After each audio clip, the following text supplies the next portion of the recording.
BulkLoads Podcast, your number one resource for everything bulk freight trucking. Alright, that's the content,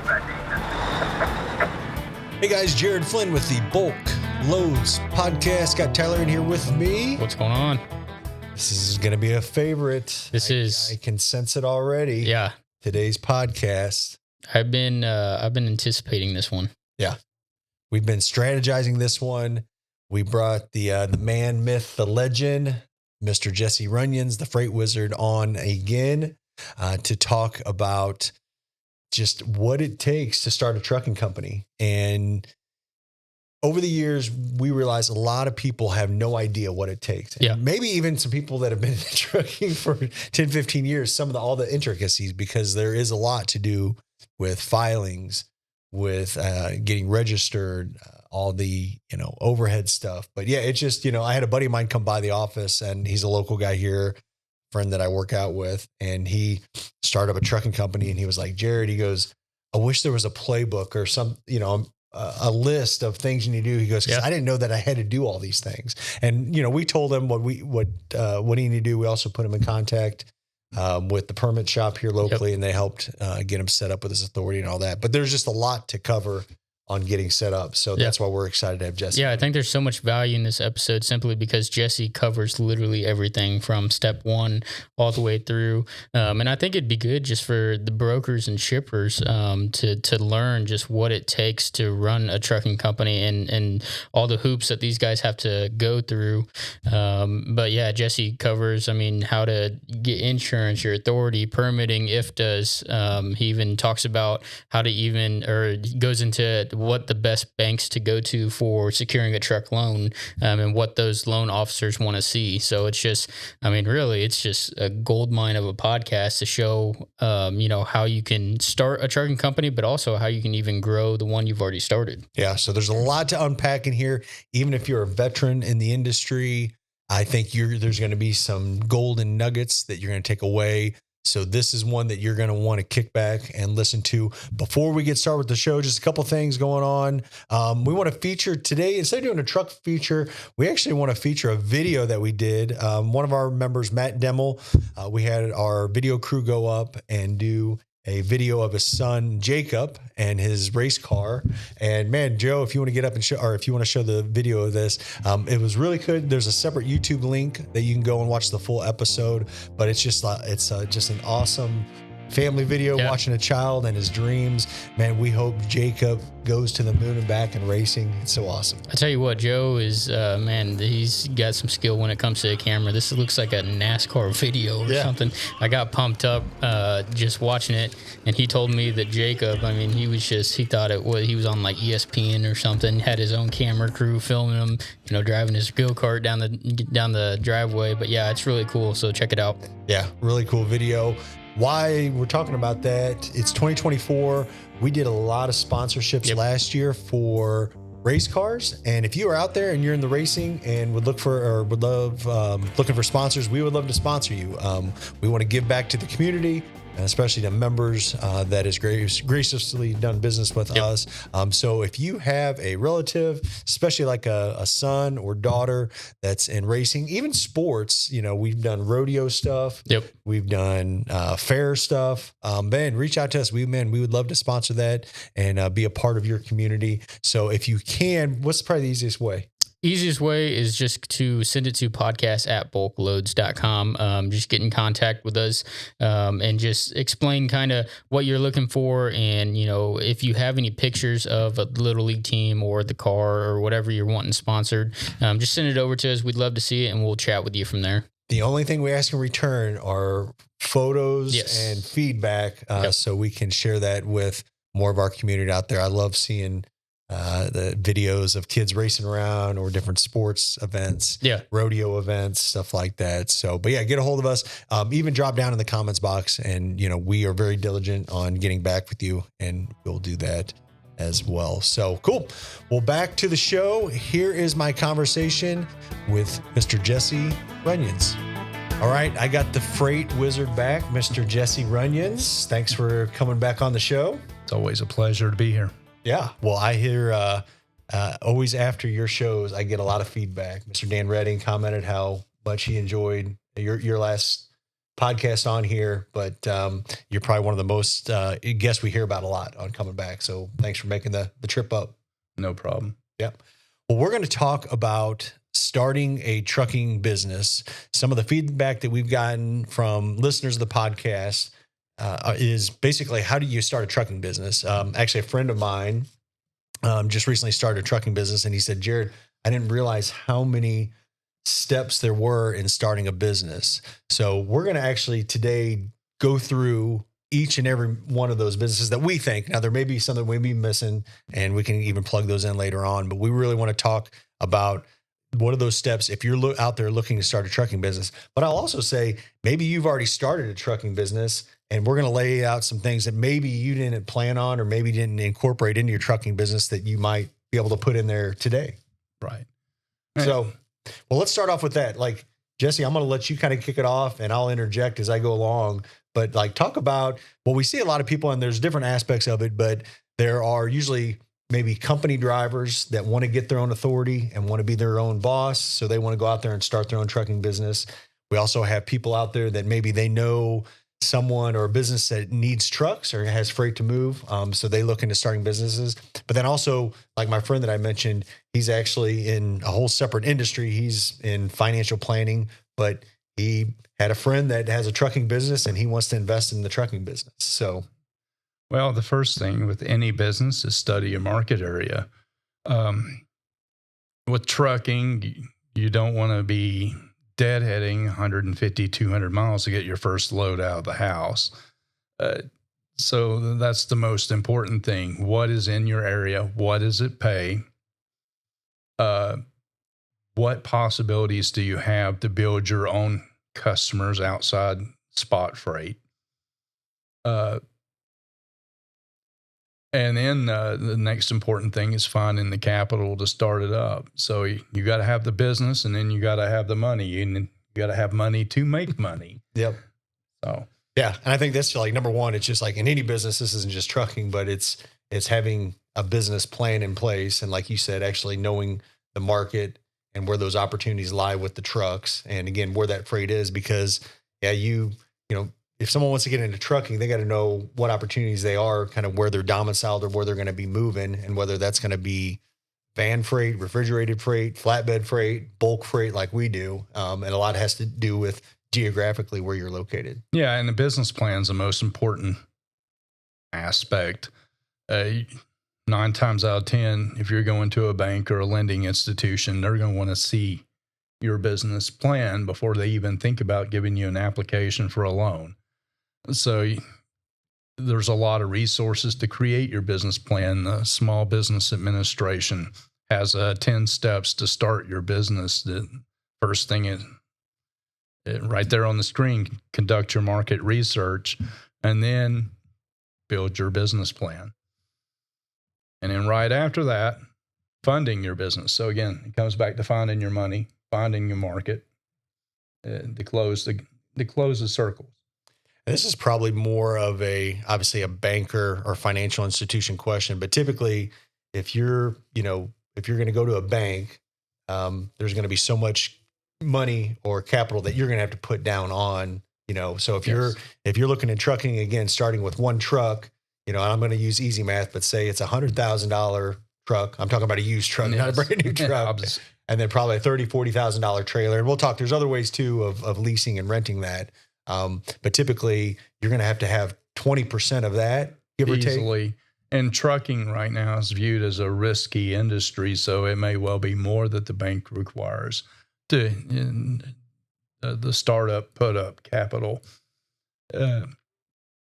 So, and again, you want to go in there with a bulletproof plan. You want to go in there with a list of your customers or potential customers that you've already lined up, and what resources are available to you outside of your organic customers to keep the truck rolling, to keep it earning revenue.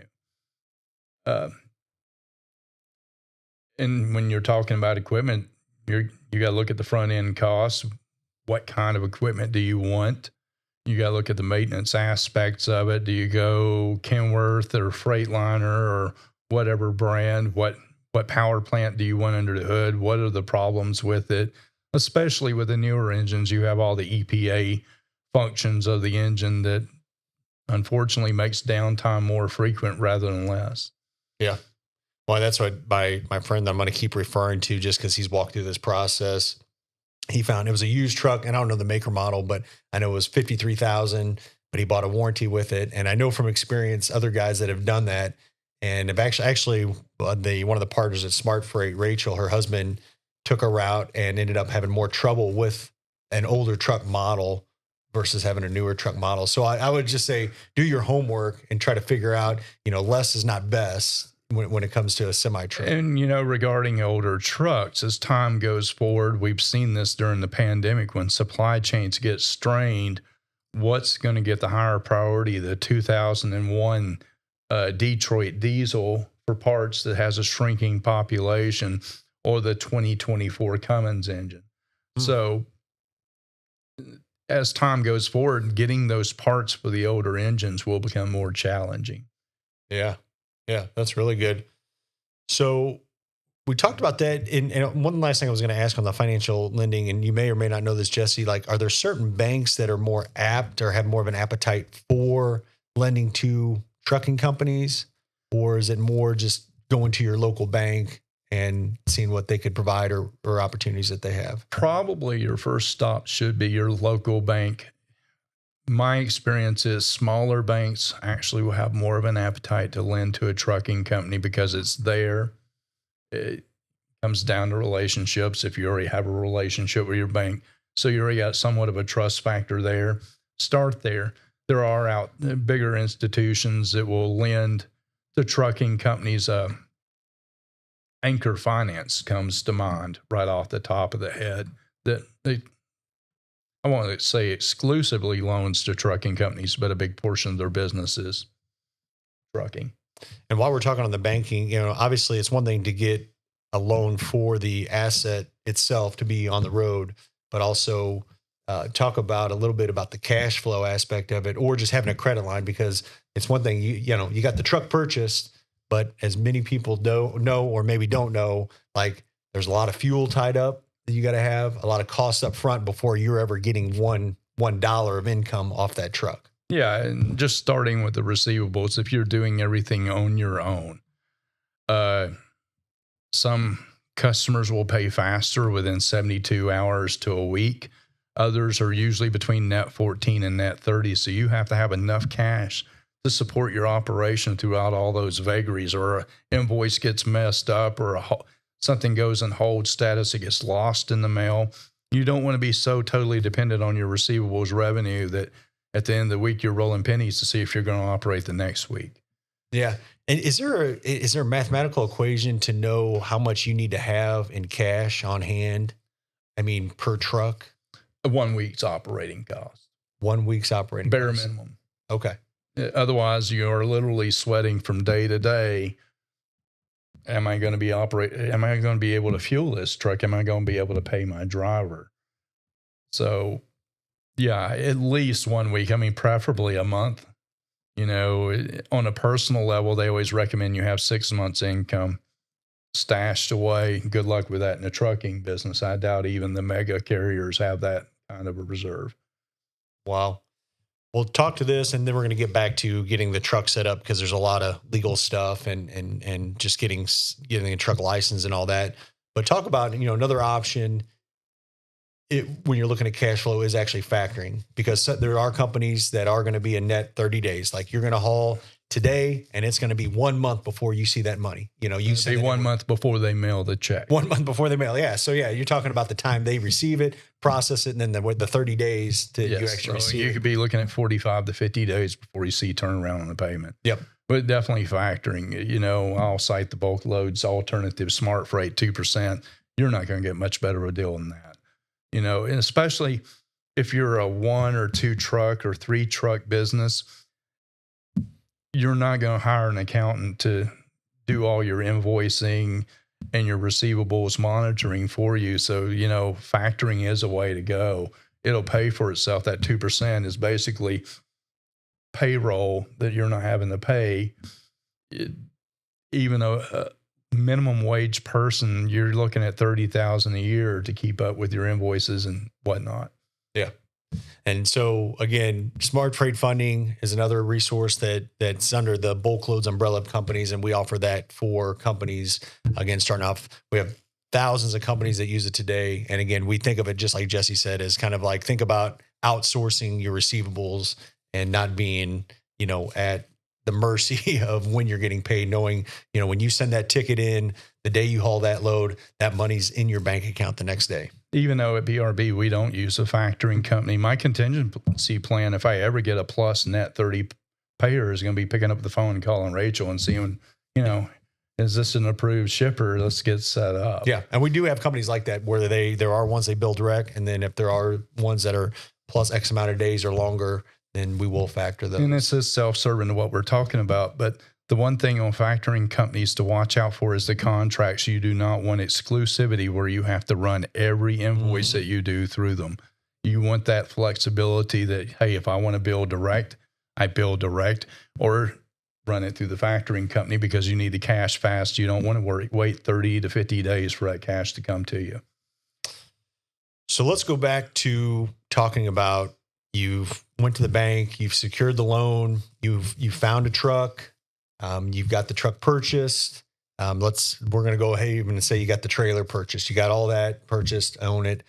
What's the next step on licensing? I think this is where people get confused on what needs to be set up in the process of getting a truck legally on the road. Well, before you even get to the licensing part, your lender's going to want that truck insured. Oh, yeah. That's right. And then to get your authority to operate your fleet. And you'll need insurance before you even get your authority, I believe, too, right? Yeah, that's absolutely correct. You will need to get your insurance. Before you put the truck on the road, it'll need to have physical damage. So all three of those answers are insurance. Then you get to the point of registering with your state, doing your 2290 with the IRS, drug screens. If you're even for yourself, one truck, you got to purchase queries from the FMCSA or go through a third party. It'll do it for you to do your drug screens, because the clearinghouse that FMCSA has now, the National Clearinghouse, when I take a drug test, the results are registered with the FMCSA, especially if they're bad results. They want to get the people that are probably shouldn't be on the road off the road. And the best way to do that is, hey, he's got to go through this program before he can even requalify to drive OTR. And just kind of break that down a little bit, because like some of that's even still unclear to me how that works. So if you're the owner and you're going to be driving it or going to have a driver underneath you, they have to get a drug screen, and that's got to be submitted through the FMCSA and approved before that driver can. Well, the approval process, you come up clean on your screen, the result gets submitted to the FMCSA, you're good to go. Add to that, you got to do one truck operation. You still got to run your MVR on yourself every year and submit, keep it on record. Because trucking companies are required once per year to run MVRs on all drivers in their fleet. Is that a certain time of year, or is it just once a year? Typically, most companies do it around July, but I don't think there's an actual set period, as long as there's something in your established procedures that you have a policy. Because I remember working for one company that did it on your anniversary year, and then most companies, it was mid-year, end of quarter two, and they ran it. Okay. I want to actually backpedal a little bit too. A lot of people, and I'm going to try to throw everything we can, even before that person gets licensed or gets approved the drug screening, he's got to carry a CDL as well. And that's a bigger hurdle now too, because you require accredited training. So it's no longer, hey, I drove with my uncle for a while under a learner's permit, CDL learners, and I went and took my driver's test. Now you got to have so many hours for the air brake component, all the different components of driving. Take that written test from an accredited school training school, then take the test again at the DMV, and then get licensed after your driver's test. And all that gets submitted to the FMCSA. It's regulated by, I don't know how much gets actually submitted. You're talking to an accounting guy, not a safety guy. So, okay. Well, let's go back to talking about just the licensing of that truck with the FMCSA, getting your authority, and what does that really mean? Okay, getting your authority means you have the authority to operate interstate. As far as FMCSA, you actually go through your state of record to get your authority. Actually, you go through USDOT and FMCSA to get your authority. To register your truck, you go through your state, where your business is and through your state. And every state has different procedures on that. Every one of them have websites that can kind of guide them through. Some states are better than others. And, I always say do it yourself, learn how the process goes. But, the alternate route, there are third-party entities that will do that all for you. They're typically called permitting businesses. Permitting There's one here services. locally in Springfield called the Permit Shop, which we recommend all the time. Pageant, she's been on our show, welcome me to go back to previous episodes and listen to her. But there are companies, because I think it can get in the weeds. They're trying to understand how to get set up, and if you can just pay someone to do all that for you. Yeah, it's a boggle, but it's just a bureaucratic boggle. It's paperwork. None of it is rocket science. It's just you got to have patience and time to take time to read. It's just like putting together your kid's toy at Christmas. You got to read the directions. When you're getting set up to, there's certain having your authority and being a portion for certain states. Can you kind of talk about that? Because, you can get set up right just to run intrastate. So we're in Missouri, so that truck's never going to leave the state. But then you can also get a portion to run the surrounding states, but you can get a portion to run all 48. How does that really work? Well, now and why is that? Because it's really, you're paying more to run more states, right? Now, when you get your IRP cab card, what does that mean? What is? You would have to ask me that. I'll have to look it up later. But no, when you get your cab card or your registration, it used to be you had to select the states you would operate. Now they automatically assign you all 48. Oh, okay. I didn't know that. So that's not an issue anymore. Now there's some oddball states that have their own fuel permitting process that's outside of IFTA. Oregon comes to mind. I think New Mexico too.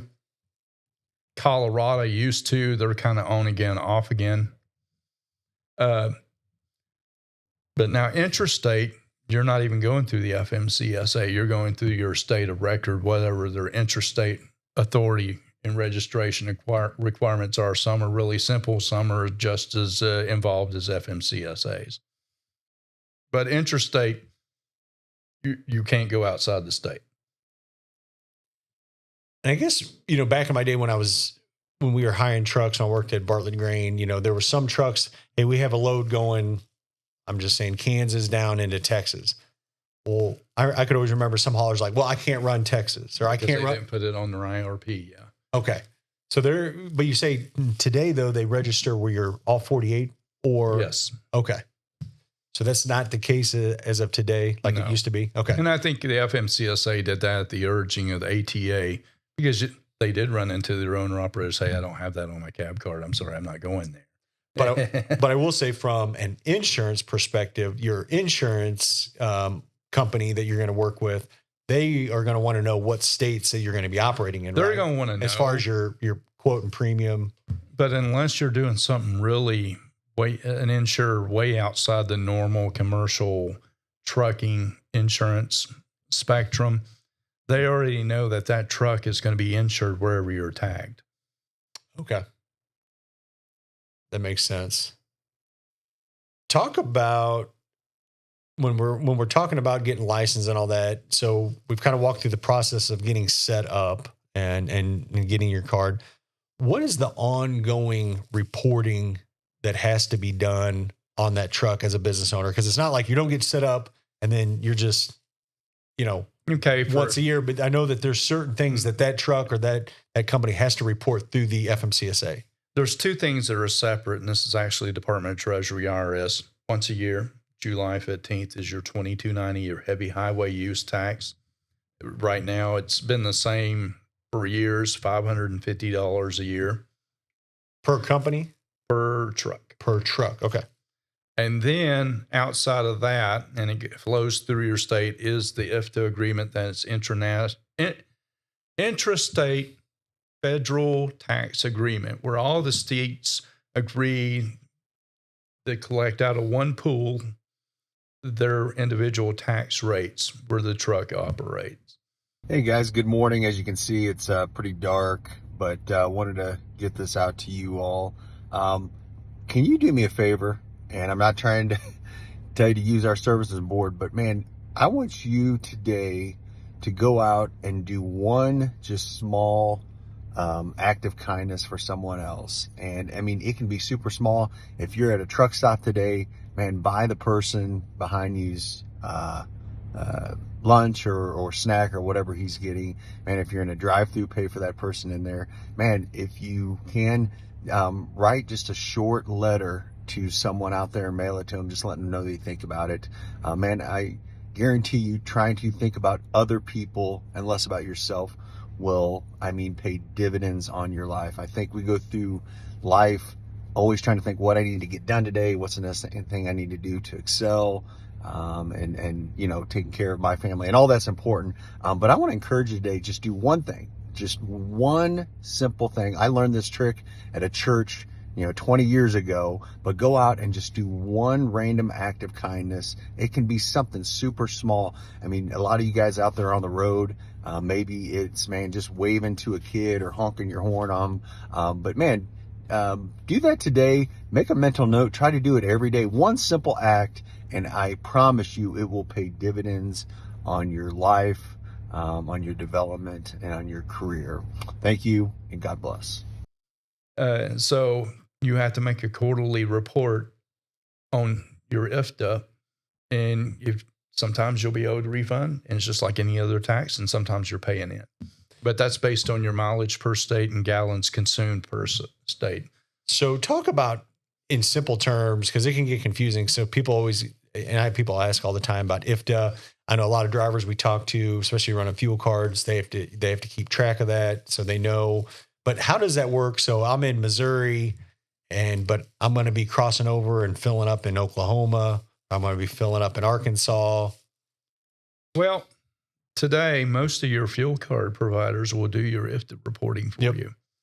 Another route to go, a lot of your ELD providers will do your IFTA reporting for you too. Even if you do the taxes yourself, you can pull your IFTA reports miles per state. Then you got to fill in the blank how many gallons you filled in each state. I don't say permit shops do that as well. Right. They'll outsource and do all that for you. But I think today, and I'm not downplay whichever's easier, but like with technology today, ELDs, from what I've heard, it's not that hard to do. No, it's not. And like I say, the hardest part when you got a fleet of more than 5 to 10 trucks is making sure you have all the mileages accurate. And if you're dependent on drivers turning in receipts, the safety person may not have easy access to the fuel card account, and they're having to get that information to give an accurate report because you don't want a fuel audit. It's state of Kentucky, if they find you non-compliant in fuel tax payment, you'll have to post a fuel bond. And the amount varies, but usually it's a minimum of $1,000 to $5,000 to operate in their state. So you want to make sure your IFTA is right just as much as anything else in your trucking operation. Wow. And again, just to reiterate, you said that's done how often? Quarterly? Quarterly. Okay. And typically, if you're running 4 or 5 trucks, usually the owner of that company's collecting those receipts, or however he's getting that collection of all those fuel tickets to do that reporting. And the reason being, I always had a rule of thumb when I drove or was an owner operator. If I drove more than 50 to 100 miles in that state, I usually stopped and fueled at least once or twice in a monthly period. That usually balanced out my IFTA where I didn't pay that much, maybe $20 or $30, or I got a refund. So, but if you fuel all in one state, that's a low tax state, and you go in high tax states, you're going to pay in. If you live in Kansas, whose fuel tax is higher than Missouri's, and you fuel all the time in Kansas, you'll get a refund all the time, but you're paying more taxes at the pump. You're paying those taxes. That's kind of like balancing your checkbook. They're reconciling how much in tax money you've actually paid versus what's actually due. Somebody told me at one time, and maybe this is not as related to this, but like sometimes they say it's better to fill up in a high tax state because the actual cost of the fuel is less because of the tax is so high. Is there truth to that? Depends on how much you operate in high tax states. Like if you're in East Coast, which most of your audience, I'm assuming, doesn't, you always benefited fueling in Pennsylvania once or twice in that run because their taxes were higher in New Jersey's, but New Jersey's fuel prices were cheaper because they had cheaper taxes.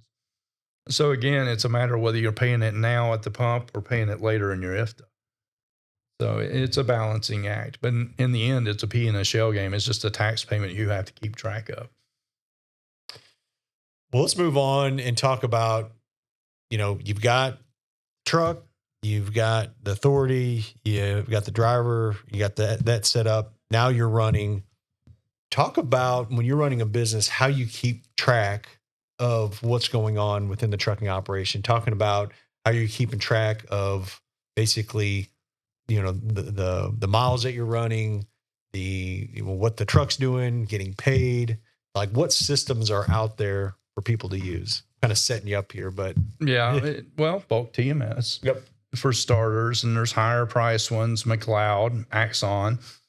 For dry freight and van, comparable to bulk TMS would be Ascend TMS, and it links you to the boards and whatnot. So that's one way to track your mileage. The split side of that is you want to track your accounting. If you're not doing your accounting, money in, money out, balancing your checkbook every month, seeing what the company's holding in cash, what its net income is, you're probably going to be in trouble somewhere down the line because just checking your bank balance every day, there's plenty of cash now without knowing what's outstanding in payments and receivables, you're driving in a foggy day in a mountain pass. Well, and I want to camp out just a little bit there because I can, growing up and, my dad had a business and he, not to throw my dad under the bus, but he ran his business that way. He ran his business like how much cash he had in the bank, and not really knowing, what the costs were or what, when he was charging, we had a pallet mill and love my father, but I just use that example. But I see it was one of the reasons why even getting into this business, I've seen so many owner operators really kind of running just off cash flow and not really understanding profits. Well, the thing to remember about your profit and loss, it's an opinion. Profit and loss is an opinion. Cash is a fact. What your net profit is important, but it's an opinion because there are certain expense factors you can move over to your balance sheet for later depreciation. You rebuild your engine in your truck, you spend $40,000 or $50,000 swapping an engine. A trucking company already has enough expenses. So you want to capitalize that. You want to make it an asset and depreciate that over time to bring that expense back to you, as needed, so to speak. So when you move those things over to cash, even though you paid cash for it, you declared it as an asset because technically it is an engine. Yeah. Is almost a separate component unto itself when you start thinking about how the truck is put together. So the income statement is the first thing a business owner should be looking at every morning. Of course, all the information has to be there. It has to be kept up to date. The most important thing beyond income statements, balance sheets, all that accounting mumbo jumbo is reconciling or balancing your checkbook every month to understand what's out there, what your real balance is in cash. Because you can have a net loss of $100,000 and your cash be stable and still pay your bills. For a small business owner, the ability to pay your bills, to pay your drivers, to buy your fuel is as important, if not more so, than your net income number. And sometimes those will contradict. Wow. You can post a phenomenal yearly profit and have your cash flow just crazy. You feel like you're rolling pennies. And because you did have 2 trucks where the engine blew up or you decided to do an upgrade or in some cases, the business owner, you know what, I need this boat for $80,000. So I'm going to do an owner withdrawal or shareholder dividend, whatever you want to call it. So that cash went out. For the small business, cash is everything. The ability to pay your bills. Because why does a business go out of business 9 times out of 10? Ran out of money or are going to run out of money. Yeah. That's, it makes perfect sense. Like, you always think about profit, like money making, but it's like but the cash is the king there. That's the strength of the business. But that being said, the profitability of your operation is very important. You know, because if you're not making profit down the road, eventually it's going to catch up. It's going to catch up. Yeah. And that gets into operating ratios, and everybody has a different metric for measuring that. And I say it's just the direct cost to move that truck down the road, fuel, driver. You want to throw tolls, and you can throw everything on your income statement, every expense category to operate that truck to get a true operating ratio. If it gets much above 90%, you're going to start rolling backwards in cash, because that means there's other things too. Your office overhead, you don't want that more than depends on how small or how big the company is. You don't want that much more than 7 or 8% of your total gross input. So for every dollar that truck makes, it's probably going to consume 80 to 85 cents under optimum conditions. And I'll even focus that down more. Even in today's price structure for an outfit, especially when it stays local within 150 miles, you want your day to be between $800 and $1,200 per truck. You want to keep your fuel consumption under 25%. So $200 to $300 of that $1,200. If you can keep your fuel costs, just that, below the 25% mark, you're doing something. Interesting. Yeah, I think about it and we're going to get back to ERPs, because that's what stemmed from this conversation, is making sure that you have a tool or system that you're managing it. You're not just, solely looking at the checkbook. You're balancing your checkbook, but you're knowing where these costs are coming from, or where, If you're really savvy, you can do it on spreadsheets. Yep. The problem about spreadsheets are, unless you really know all the VLOOKUP tools, and I don't, it's not automated. You're doing everything manual transfer. If you manually transfer money from one account to the other, you're having to manually move that. For a small business under 10 trucks, I'd recommend QuickBooks Online. And I say online over desktop because desktop is going by the wayside. QuickBooks is gradually making that more expensive and phasing it out, simply because it's an SQL database, and the people that know those best are like me, and they're getting in the dinosaur stage, and they don't want to train people in old technology. They want to go to the new, web-based technologies, the Java-based, the AI. And that's where QuickBooks Online, eventually it's going to become even more intuitive than it is now, because right now it's clunky. You don't want to use the rules in the system unless you set hard parameters. Otherwise, you set one rule with loose parameters, and it'll sort everything that looks like that in one expense category or one income category. So yeah, just to kind of finalize that, make sure that you have a system. I mean, it can be started off as a spreadsheet, but using some kind of management accounting system. TMS, Transportation Management System, is what it stands for. There are a lot of them out there. There are some that are bare bone beginners.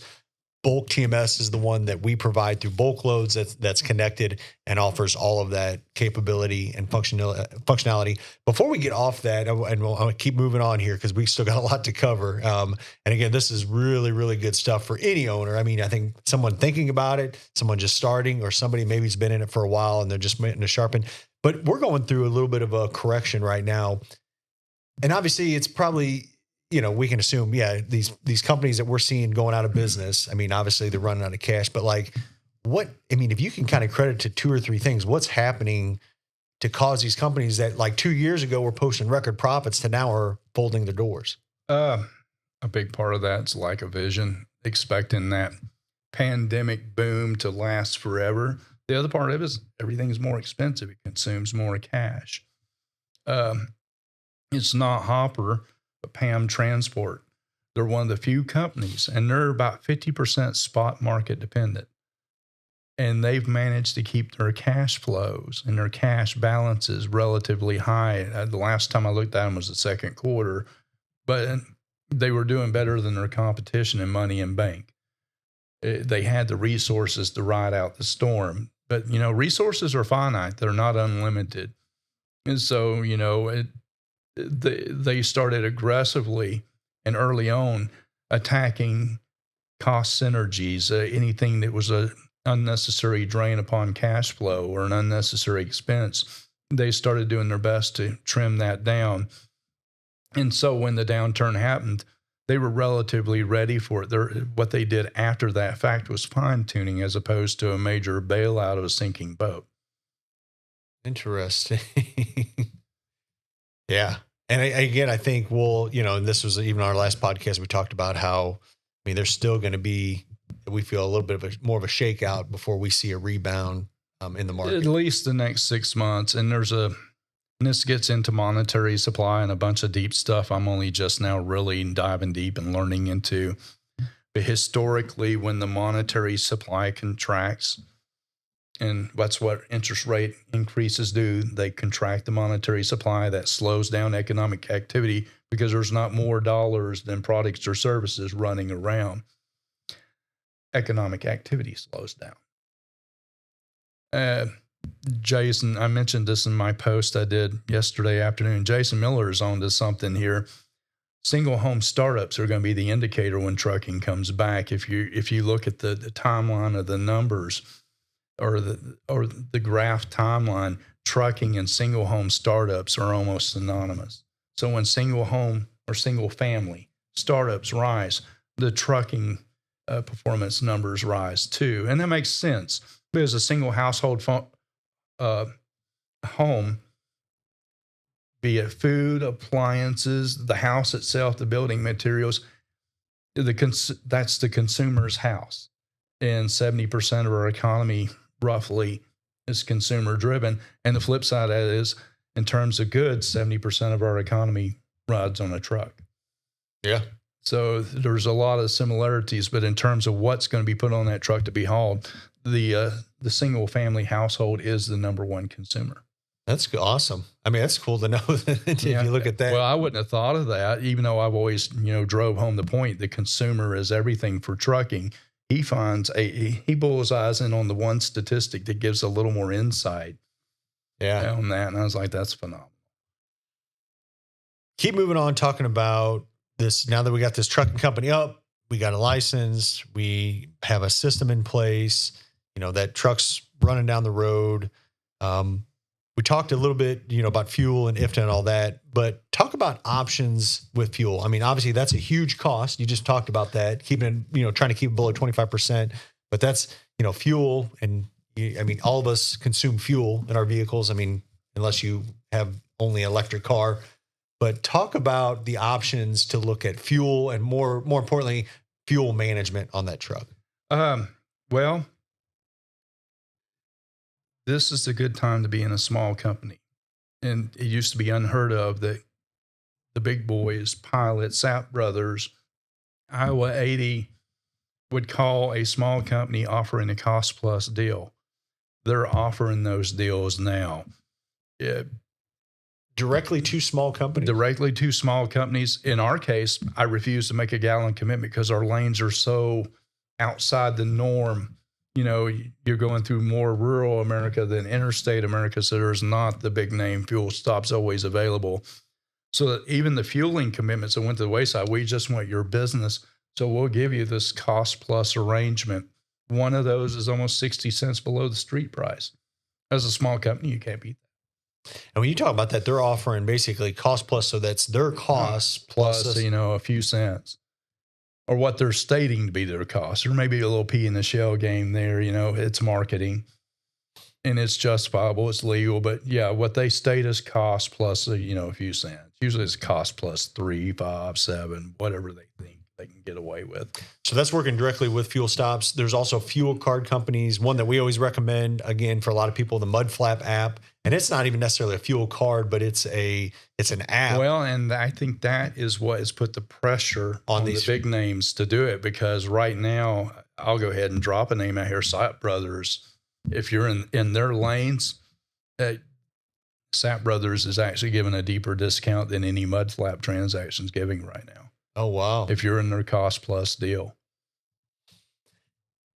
But that's another option if you're not in that lane. You know, obviously SAP's here in the Midwest, but if you're running out of their network and all that, that's another option that you can use. Mudflap, and I just want to say kind of Mudflap, the way it works, it's an app, but you put your debit card or credit card in there.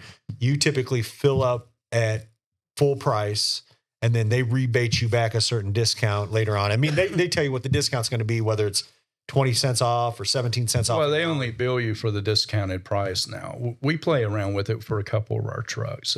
Actually, Benny uses it and Entire Rail uses it. The thing that Mudflap did is they said, hey, and I'm just going to throw a number out there. I got 25,000 subscribers here that's using our app. And that's how they go into individual and chains and say, hey, we want a fuel discount. You can't turn away business. So they're going to get the discount.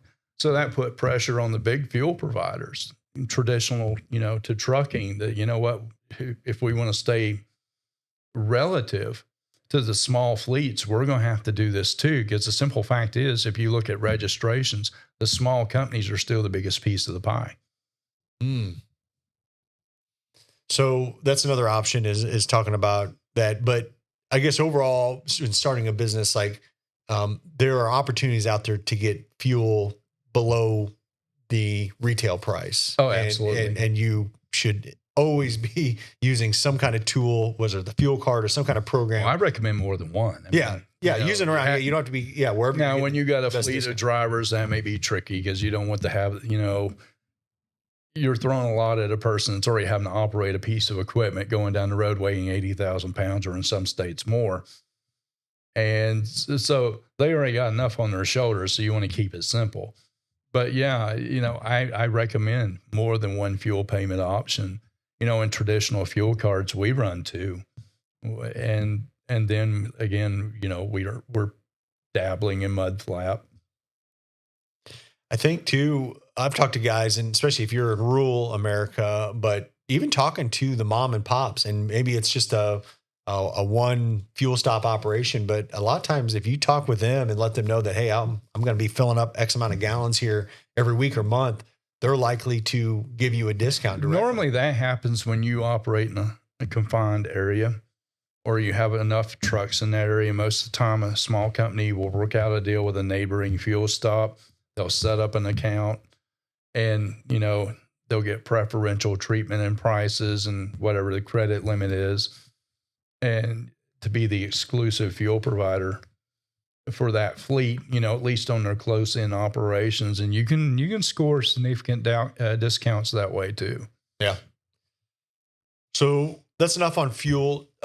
Let's talk a little bit about safety and compliance. And that's a big one. I know it's not directly in your wheelhouse, but a big thing, if you're getting into trucking, typically you're going to have, well, I should say typically, you'll have to have some kind of ELD device, right, on that truck. If it's newer than 2000, you got to have an ELD. And ELD stands for electronic logging device. It's been mandated by the FMCSA. Basically, it's a device that hooks into your truck and your system, and it basically... Yeah, it monitors the ECM of the truck, what controls the engine and other functions of the truck to make sure that the driver is in compliance with the hours of service rules.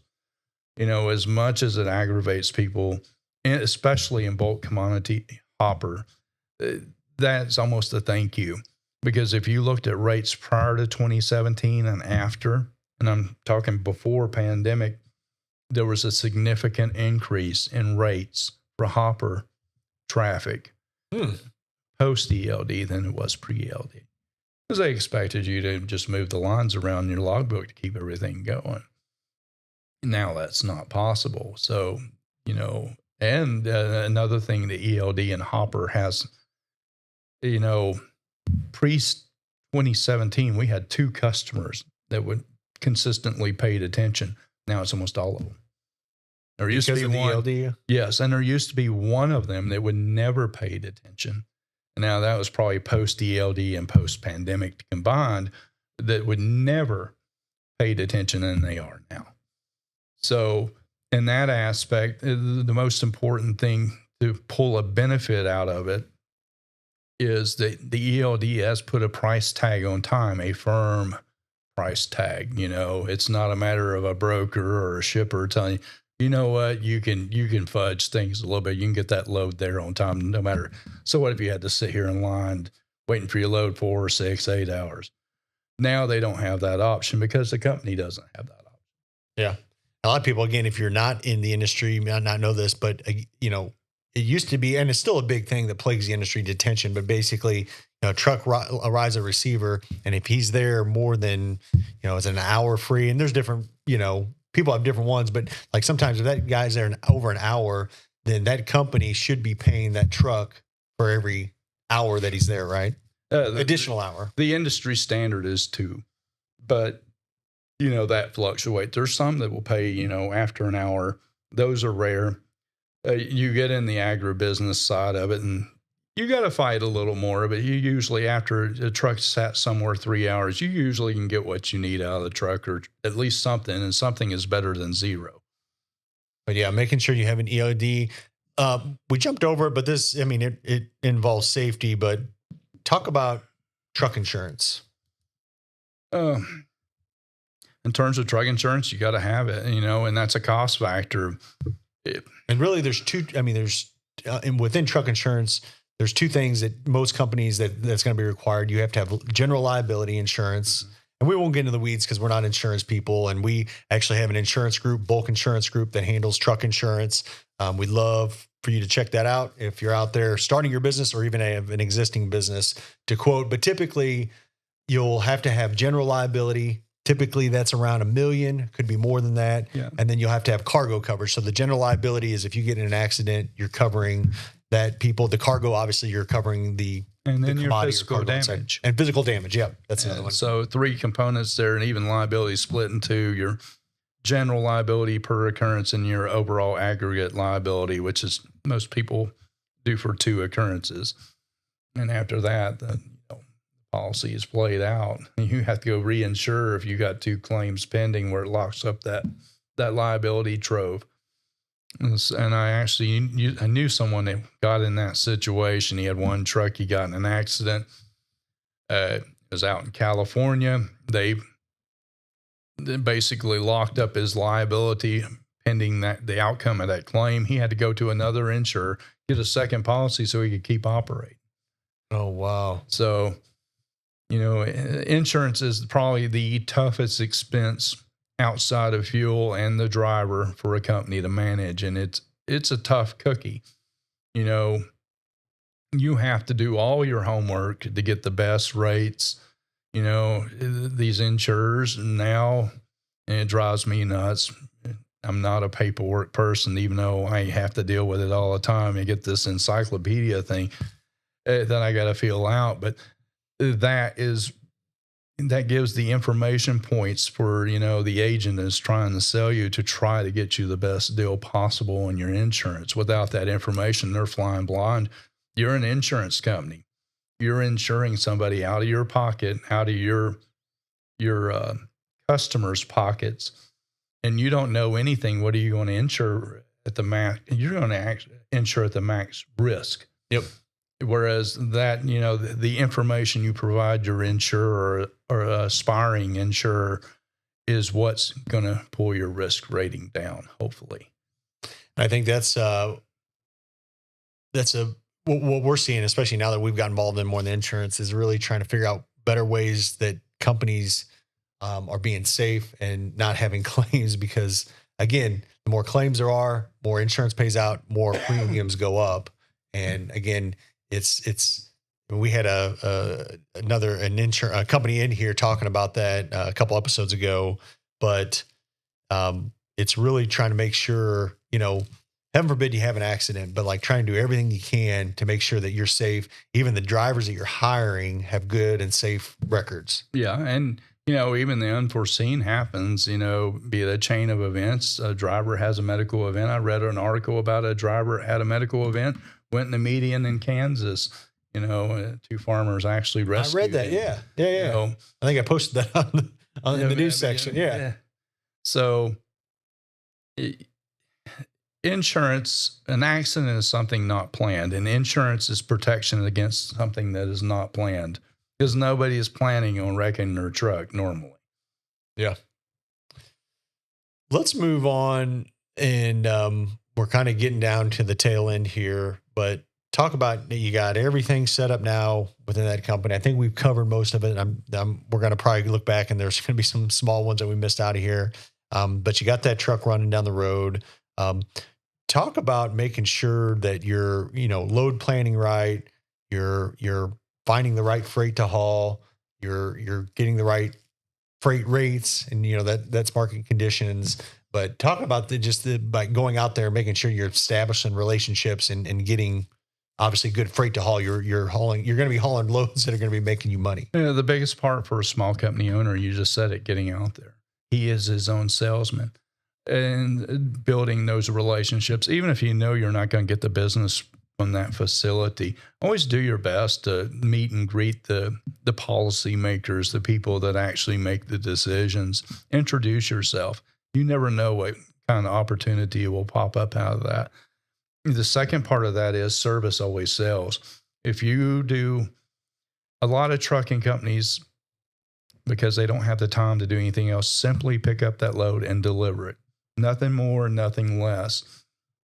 Whereas especially if you have a dispatcher, they look for problems that may occur. They go ahead and resolve those. Or occasionally, we had this happen yesterday. A merchandiser was like, you know what? I have no homes for this product. I need you to haul. Our dispatcher gave him 2 locations to check out. He got a sale on one of those locations for 2 loads, which was beneficial for us because we had a home for that product, because we're not a warehousing company. It was beneficial for him because he got it sold, and it's a byproduct. So if he doesn't sell that product, it stays in the bin, the mainline operation stops. So he's in trouble. And so I think too, and you talk about service, but even, making sure you're hiring the right people. I was at church last week and sat down next to an older gentleman, and come to find out he was an ex-truck driver up out of Iowa, and hauled actually cement out of Mason City for Transwood. And anyways, we got talking, and he made a comment and just stuck in my head. He goes, I had a dispatcher up there, and he goes, it's probably the only dispatcher that was truthful to me.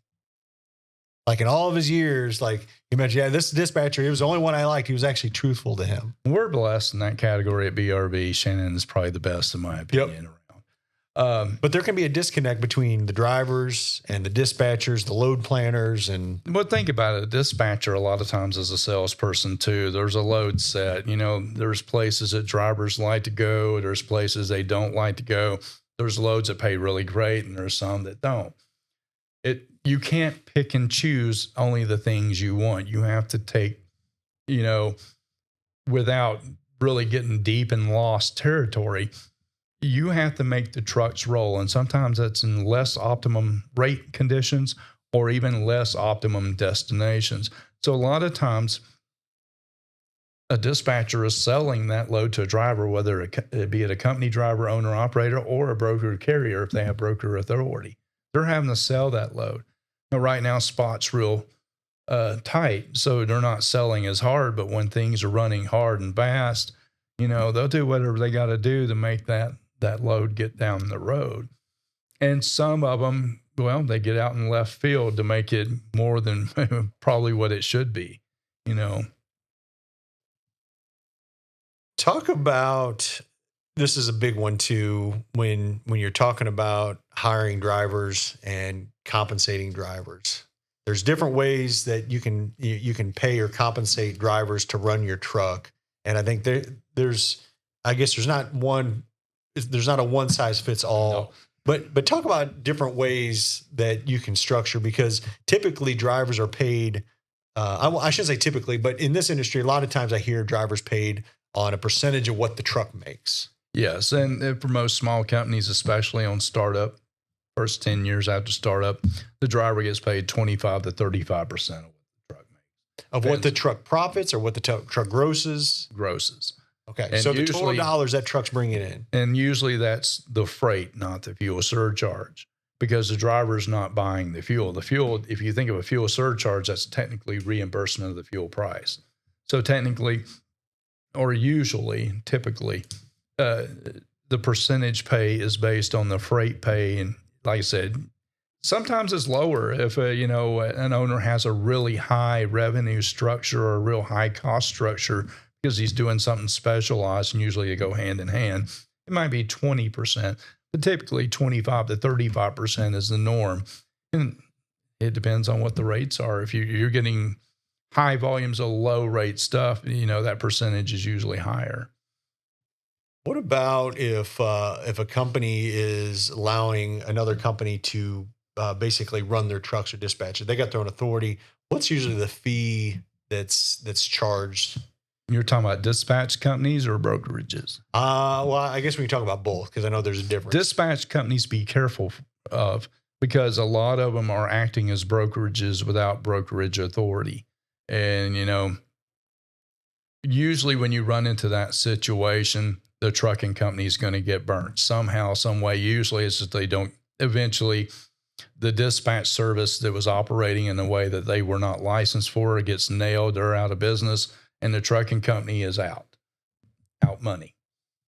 And so when it comes to pure dispatch services, I'm not that familiar with them because I've never had to use them, never really interacted with them. But the biggest thing is make sure they're booking the loads that you do for them in your authority. If they're booking it under their name, they're acting as a brokerage. That would be the number one litmus test. Whose name is on the bill for that load? Then they should be charging a back percentage of, 3%, 4% to do the dispatch service of the load. Talk about, so we're talking about compensating drivers, but then even just when we're looking at loads to haul and the rates out there, because you brought it up when you talk about fuel surcharge and all that, but like, is there a metric or mathematical formula when you're looking at a load on what to charge? Because and I think that's the biggest discrepancy in the 20 years I've been in trucking. Like, one guy could be at, and I'm just throwing numbers out here, $3 a mile, and then the next guy's at $4. And like, what's the difference in the one? Yeah, I always forget his name. Emil? Yeah, Emil. Yeah, Emil Martin. His tool. You need to know your cost per mile. How many? Marty Emil. That's right. You need to know how many miles you're running on the load to include your deadhead. You need to know your cost per mile. That includes your fuel, your driver, and what your average aggregate cost of maintenance, insurance, everything else underneath that is. So at least you can calculate your break-even point. Sometimes you're going to be in a market area where just getting out of the area is going to be tough. You're going to make the decision, do I deadhead out of here or do I take something? You want to know what your truck is making per mile. So that, I'm going to use a rough number here, $3 a mile in the high fuel price regime. It costs your truck to operate 1 mile down the road, loaded or empty. And you get this $200 or 200 mile load. You want to at least break 600 just to pay for that trip and pay your driver. So anything above that will be, profit. Yeah, that's good. And I think that's probably one of the biggest in our industry too. Typically, truckers or owner operators can be price takers and not price makers. I mean, they got to know the price. But, when we're dealing with loads and load boards, like typically that merchandiser's kind of got a freight in mind, but that owner operator's got to know the cost to make that work and not just take whatever the rate is at hand. Brokerages probably hate it when somebody does this, but I would say, they quote you right. They quote you 1,000 or they quote you 950.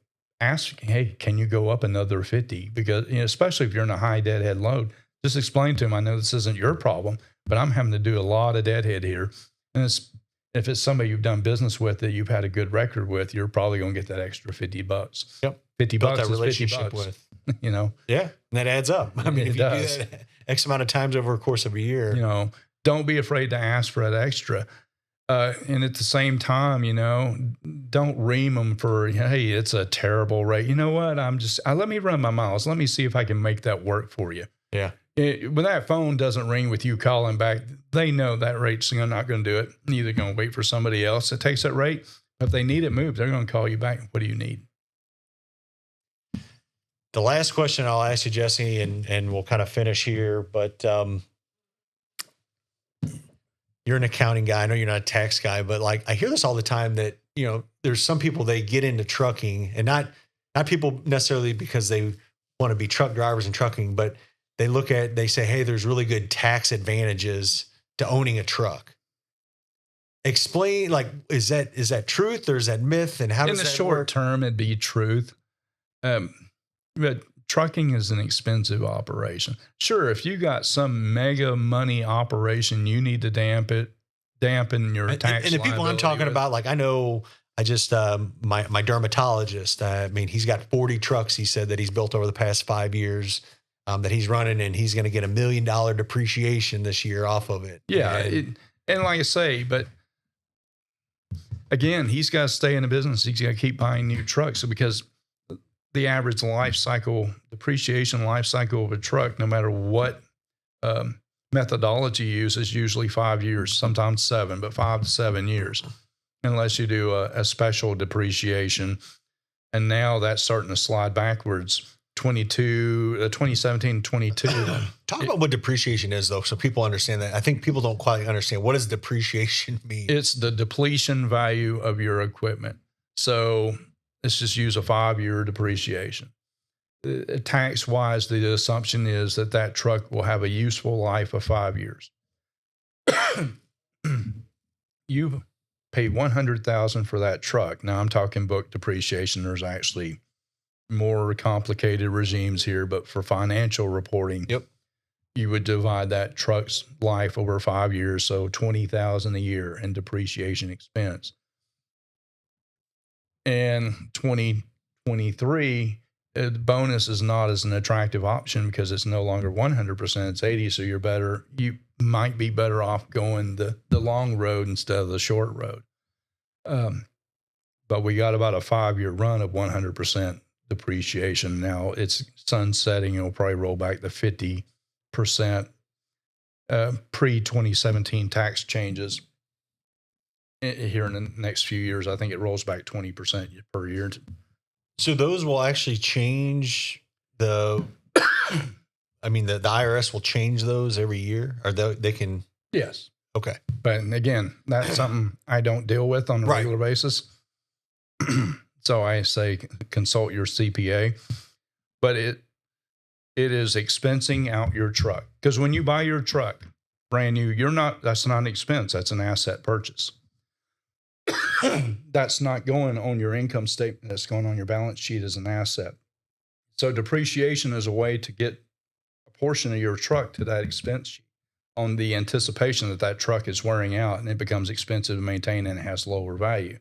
So it's a way to impair that asset value without actually doing it and getting a tax benefit while you're at it.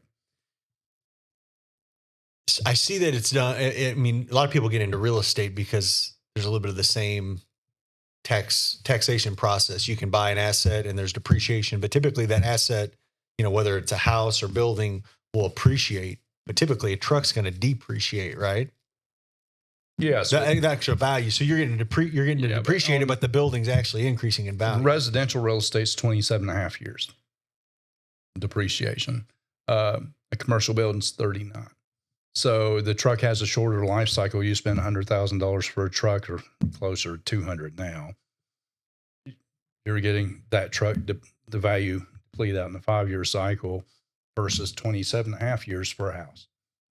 You decide to go and buy a bunch of rentals. Well, I want to throw that one out there. It was one that we keep hearing around here. And again, I always it's interesting when I hear people not in trucking. And again, I'm going on 20 years now in the industry, but some of these people thinking that, hey, it's a great. If they have a mainline business that's making a ton of revenue, We always tease, if you need a tax break, you don't have Write to me worry a about check. if you need a tax break, buy you a trucking company, and there's no shortage of expenses. But in terms of what they're doing, it wouldn't be my first choice as a tax shelter, but to each their own. Yeah. Well, Jesse, we'll kind of end it here, but yeah, just kind of final remarks, and would love to hear your thoughts, and then I'll close this out. But like, for those out there that are maybe looking at getting into trucking and what the steps to take, or somebody that's just started in trucking, maybe somebody that's been in it 5 years, or someone maybe listen to this, then they're going 10, 15 years. What would be kind of your final thoughts, just kind of talking about this whole process? Number one thing is know what you're getting into. If you're new to trucking, talk to others that's been in it for a while. And two, gather your resources. On the governmental side, Small Business Administration has information to set up your business, even find funding. The IRS has guidelines on taxes to get yourself set up. Like I say, it's like going to battle. You don't go in blind, or you're going to get ambushed. Yeah, that's really good. And I think what I would just add to what you said, being in this business for so many years, I think do your homework. I think there's opportunities out there, and that's why we exist at BulkLoads and our sister companies, to assist companies that are wanting to get into it and simplify some of these processes we just talked about today. Specifically, BulkLoads, we started as a load matching system, so really helping find the business to do the work that's going to be paying you to run that truck and make a profit. But then some of those other ancillary operations, again, we handle insurance, we handle factoring, getting you paid, and then we also handle the software aspect. And again, as we grow, we're continuing to add some more and more of these, because we realize, like, owning a truck, it's not just getting in the cab and turning the key on and going down the road. There's so much to it. And again, in the years, and you've been in this for a while, you drove for a while, there's just the problem that we see, and we're hoping to correct, and it's our mission, is to help more guys be profitable in trucking. We don't like seeing the turnover. We don't like seeing the washout. We want to see people be successful, providing an income for them and their families and their communities. Well, talking about the outside the governmental resources, absolutely BulkLoads for, especially the bulk commodity hauling. That would be my first place I would stop if I bought a company, or, started a company. One, because I know you guys, but two, resources are resources, and nothing good is totally free. But if it's good and cheap, you might as well run with it if it works for you. Yeah, awesome. Jesse Runions, man, thanks again for coming on the podcast. Have a happy 2024, and God bless you. You too. So Jesse told me after this interview that he was a little more prepared. He said the last one I guess he had a dry throat, but he was drinking water more. But I was like, you killed it, dude. Yeah. It was awesome. Yeah, he always does a good job. And I think next time he said he may put together a PowerPoint slideshow to even enter. There's so much gold in this episode. And I think we can even, we might have Joe kind of chop it up and create a playlist of shorter form content that these guys can go back and watch. Oh, what did Jesse say about insurance? Or what did he say about banks and securing a loan? That way you can just watch those specific clips of the podcast. Yeah. And he brought up a lot of our entities and what we do as well. Again, we don't handle 100% of everything, but a lot of those Jesse touched on. Obviously, people know BulkLoads. We can help you find your freight.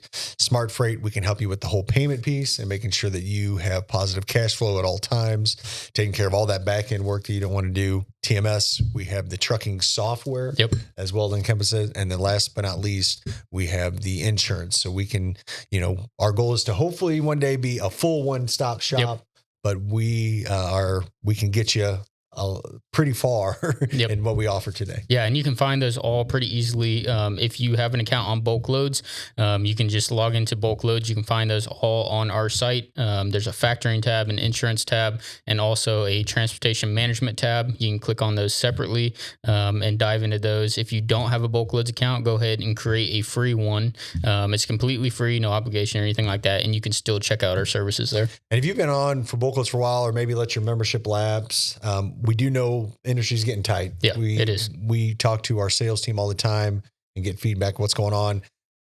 man, if you're looking for freight out there, get a hold of us. We can get you set up. We do offer some trials and demos to show you around. If you haven't been on there a while, I guarantee we can help. So, man, if you haven't been on BulkLoads a while and want to renew your membership or start a membership, get a hold of us. We can help you out there. Awesome. Jared, the conference is 97 days away.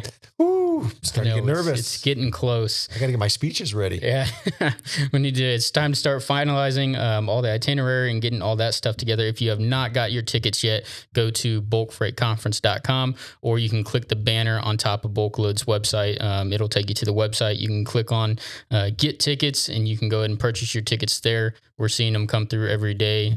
We've got some really good speakers, Jared, that's going to be there. And it's really just going to, the whole conference is just going to be about what you can expect in the industry for 2024, all about bulk freight, and also just how to really 10x your business and how to take it to the next level to get more contacts, more business, and keep the wheels turning.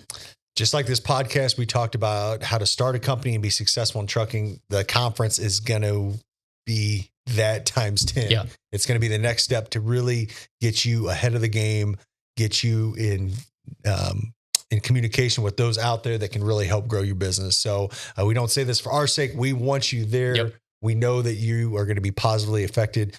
Like so many of the guys last year I talked to have said that, I mean, it's helped them and they're going to be back. We want to introduce you to them. So if you haven't yet, go to bulkfreightconference.com. You can buy your tickets really easy on there. Get your tickets bought before they sell out. Yeah. And Joe will throw up some of our sponsors of the conference. We are very thankful for those guys participating this year and helping us put this on. I'll even say this, if you are kind of hesitant on whether you're going to get value or not, you can go to the website and see some of the testimonials on there from past conference attendees.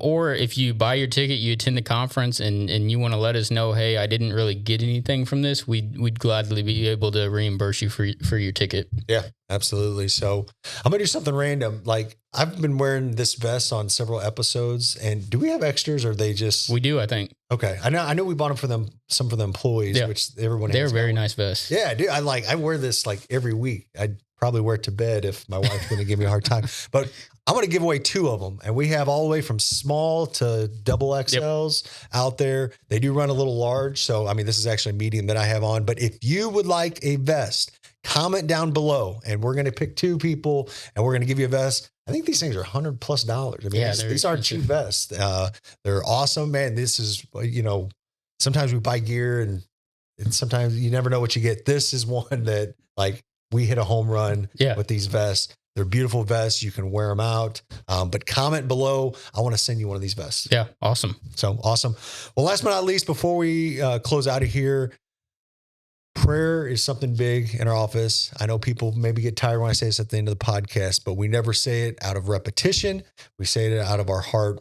We know that there are companies out there struggling. We know that there are families out there struggling. Life happens. We know that the ebbs and flows in life, there are ups and downs. Yep. I go through a lot of them all the time. I feel like I'm probably on the top now, but I'm ready for that next trial that's going to happen on there. But I know many of you out there are facing trials or need prayer or have family members that need a prayer, or friends or family. We know trucking is tough out there. If you can do one quick thing today, I want you to do one thing. Send us an email to prayer@bulkloads.com. Give us a prayer request. Man, a lot of people feel like I don't need this, or, it's not for me, or I'm embarrassed to send a prayer. Man, send us a prayer. We keep it anonymous. We don't let other people know. Yep. We pray over that. I guarantee God will answer those prayers in one shape or form. Maybe not exactly the way you want, but when we pray to him and we petition our prayers to him, he is a faithful and true God, and he listens to us. So we want you to send us the prayers, prayer@bulkloads.com. Yep. I couldn't have said it better myself. I also want to point out too, I know a lot of these guys are on the road, and sometimes whenever you're on the road, it can get lonely, and if you go through something, you may feel like you don't have many people to talk to. If you ever want to call our office, talk to some of our guys, be sure to do that anytime, 800-518-9240, and we'll always be glad to chat it up with you. We've said it 100, if not 1,000 times. We are people serving people out there, and we want to be servants to you. And we believe that from the bottom of our heart. So, well, last but not least, if you found value in this one, which we hope you did, this podcast, man, we would love for you to share this with others. Maybe you know other people in the business or thinking about getting in the business, and this would be a good podcast for them to listen to. Man, just quickly share the link. You can do it through text. You can do it through email. Pretty much any podcast medium that you listen to. Yep. YouTube, there's quick, easy share buttons. Don't forget to subscribe to this. That would mean so much to us and allow us to get this out to the people out there that can find value in it. Yep. So, as always, thank you for listening to the BulkLoads Podcast, and God bless.